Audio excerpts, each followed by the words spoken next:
Alright, this might look a little different because it's not on Showdown, but this is a static image, and this graphic is depicting the the best Tauros set in GSEOU. Tried to come up with a cool name like Druid Cruel for Tentacruel. I could not, so I have the Battering Bull. Double Edge Earthquake, Rest, and Sleep Talk is a traditional Tauros set. I think it's got a place, but it's useless in the stall matchup. Does not do anything.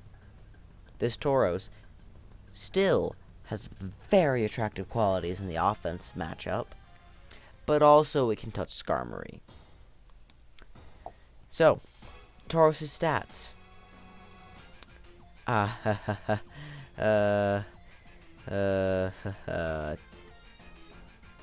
Let's just bring those stats in here. If you're not familiar with Tauros, in other than in RBY, you'd be like, oh, but it has great, it's got good stats, it's got perfect stats for what it does, right? After all, in RBY, it is the top Mon. But in the transition to Generation 2, we'll just plop this right here. The transition from Generation 2, you can see it lost 30 points in special attack. And this really matters. Which means it hits even, so Snorlax doesn't even, does like 70 to Cloyster with Thunder. Tauros does less. That just looks weird. Oh, pro tip if you're making art or anything, always rotate it around.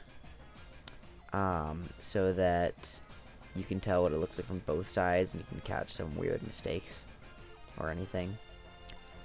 So, yes, this is actually in Photoshop. Double Edge, Earthquake, Surf, Thunder, or Fire Blast. Why? Off of a paltry special attack. Well, you're only ever going to be hitting things super effectively with the last two moves. And also, often it's a quad, like Surf, you're targeting Golem. You are doing a cool, if I remember right, 60 something. I will pull up the actual calc. So why use Tauros? And why, why in general? Why do I think this is a really underrated set? Well, I think this is a phenomenal lure. Because when people see Tauros, they're like, what is that? It's probably a physical attacker. Just normal type. Oh well, with my normal resist. And people who know what Tauros does in GSC are like, oh, Double Edge Earthquake, Rest, Sleep Talk. That's chill. I send in my Golem, and I take 30% from Earthquake. It's nothing. It's pathetic. Because Tauros has less attack than Snorlax. But then, you Earthquake them. You Earthquake their Golem, doing 33%.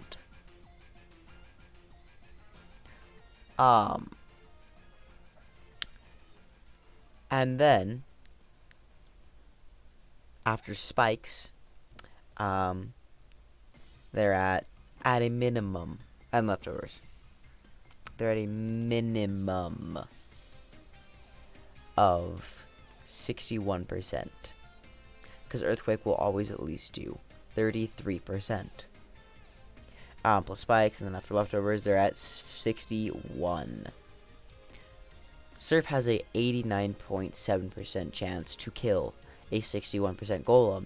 Keep in mind, that is the minimum possible roll for Earthquake. You could just get a high roll from Earthquake, and they're at something like 56%, and they just die to Surf. So it's a great lure. Steelix, the prospects against it are a little less favorable. Steelix is the biggest case for running Fire Blast, but even that does only like 8 more percent to than Surf. So Steelix you kind of just flail into, but Steelix is not particularly a threat because you just send in a Zapdos and get to click buttons. Or you curse EQ it with your Snorlax and ship it down. You threaten out with Cloyster. Golem, on the other hand, is much more annoying because it just removes your spikes and it does more damage and all that. Or you can Hidden Power Water Zapdos, the Steelix. That's another option too. So, it's a great lure. Double Edge into Thunder does not always kill Cloyster, which is really sad. There are no words for how sad that makes me, but you don't really need to kill Cloyster. You double edge it on a switch, and then you just click Thunder at it, and sure, it doesn't die, but it's so low that either it dies to the next double edge, and like it gets forced to switch out as it tries to spike or toxic or surf you, or you're trading a Cloyster for a not a Cloyster for a Tauros, or Tauros is cleaning through it late game because look at that speed stack. That's a very, very, very attractive number. It's as fast as Gengar. This is a speedy boy. Also, Thunder and Fire Blast are like Thunder Paras are really nice. So Tauros serves two purposes: luring in normal checks and slamming them, and late game posing a sweeping threat. It really, you can play it very recklessly.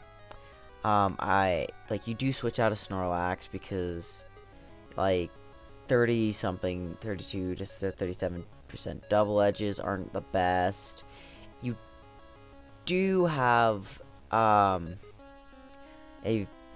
almost like even 96.2% chance to 3 KO after spikes and leftovers for against Snorlax if it's switching in, which is nice. So you can force this thing to rest, but you're taking up to 14% in recoil damage. You're not Snorlax, where you take no damage from recoil, but double edge you really do need the power.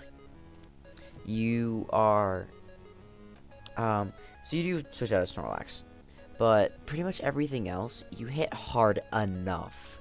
Zapdos, which you outspeed, you're doing 38 to 44. It hurts. You hurt Zapdos. You take a Thunder too. Gengar, like you're 2-KOing or 3-KOing everything, and with sufficient chip, that's pretty much all you need for a late game Fastmon. But just late game Fastmon alone, there's better mons to do this. Just Zapdos alone, Raikou, kind of, Gengar. But it's the support it provides. It can allow a mono Snorlax to go ham. Sometimes it can, or even just curse EQ, or even curse Flamethrower. Like honestly, you probably pair this with a Firelax, and then maybe Pursue too, because Tauros is luring in and destroying all the Firelax counters. I mean, you're EQing into Tar, which isn't the best, but Tar isn't the best at being it doesn't live too long, and it's not gonna do too much back with EQ, not EQ, Rock Slide. And sure, you really do struggle. Yeah, you get a guaranteed 3 KO after spikes. Again, you're getting the 3-hit KO marks on pretty much everything. So you can force a lot of switches, and you just have coverage for everything. But you're allowing your Firelax, because sure, you struggle in the Steelix matchup. Firelax doesn't. Also, double beatdown Skarm. You're allowing your Light Plus Pursuit, which covers most of the Firelax counter, like Firelax checks. You're really allowing your Snorlax to play the game into harder matchups, or even just to, you're overloading what's supposed to check the normal types. Of course, you don't like looking at a champ. Double, it still really stings it as it comes in. But I don't think you ever run Tauros on a Raikou team. You're always running it with Zapdos. At least, just depending on where your Jinx absorber is. Then, like, you could have a Vappy, I guess. Or even just double electric would be fine. Because what Tauros also really appreciates, just like in RBY, is the free turns from paralysis, which really make its damage and its longevity significantly better, more attractive. Not the best in stall matchups, but this set is playable into them. Very playable, and it does good. It puts in good work, and it puts a really good work in the offensive matchup. And it allows your Snorlax to maybe be a Firelax, or just to better be a like Sleep Talk Curselax with maybe Pursuit Tyranitar support. I think Tyranitar, Nidoking, Tauros, Tyranitar, Nidoking, Tauros, Cloyster, Zapdos, Snorlax is a pretty decent team. Because then you have another fighting resist too, and the Nidoking plus Tyranitar is pretty proven.